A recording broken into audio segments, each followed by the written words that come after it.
Good morning, beautiful people. I am so glad you guys are up with me early this morning. Yes, family's still sleeping because it's early. You know what? I think this is literally the best time to get up and do your readings. Granted, I understand everybody can't. Some of you actually may work the night shift or whatever. However your schedule is, it really doesn't matter. But if you can, I would recommend you guys to get up and do your studying and seek God early in the morning, because the scriptures talk so much about seeking Him early in the morning. You know, it's quiet, it's peaceful, it's a lot less distractions, especially if you have a family, a huge family, mind you. And if you guys have been watching any of my videos throughout this session of the 90-day Bible reading plan, you would know that if my younger sons are up, they wake up early, you know, they're bouncing around all in the background making noise and stuff. So I like to get up before my family gets up so I can get this done and get started with my day. So that was my little spiel before we get into it today. So today is March the 18th. I had to check the computer real quick. Today is March the 18th. It is a wonderful Tuesday morning. I love you guys. I'm so glad you could join me today.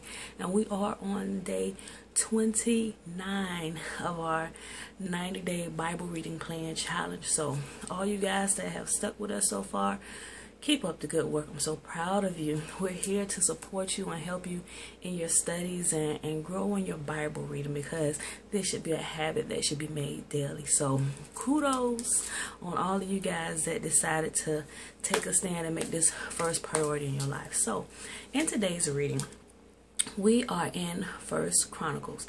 Now, some of you guys may have gotten kind of lost, you know, because we're literally through Chronicles. We're going through the genealogies, you know. So it's such and such begat such and such, and such and such begat such and such, and such and such was king during this time, and here are all the kings after him. And then we had the mighty warriors, and we're going to name each and every last mighty warrior for the last 20 years before we get to the next chapter, you know. So that's literally a lot of times what's going on in our head. But these chapters are very purposeful.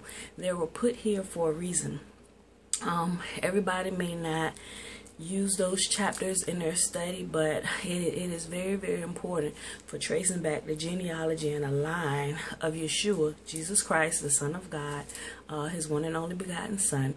But it goes back and it gives the history, and it's there especially for those the Jewish believers, or those that have not quite come into the realization that Yeshua HaMashiach, Jesus Christ, the Son of God, is the Son of God, and that he's already come and he's coming again, you know. So when he showed up the first time, they did not recognize him because he didn't come in all his priestly garb and decked out and everything. So they just thought, you know, he was a good man, but he couldn't possibly be the Son of God, because this is not the man whom the scriptures talk about, you know. So but they missed it, but they're now waking up. Bless God, they're being restored to their original positions, and thank God we as Gentiles have been adopted into the family, grafted into the tree.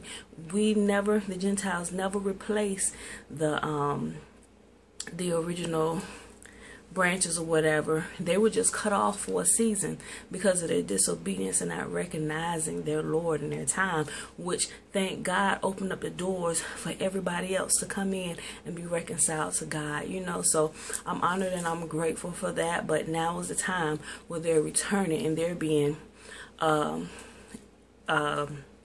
returned to their original position, their rightful state, and we all worship the Father as one together, Jew and Gentile.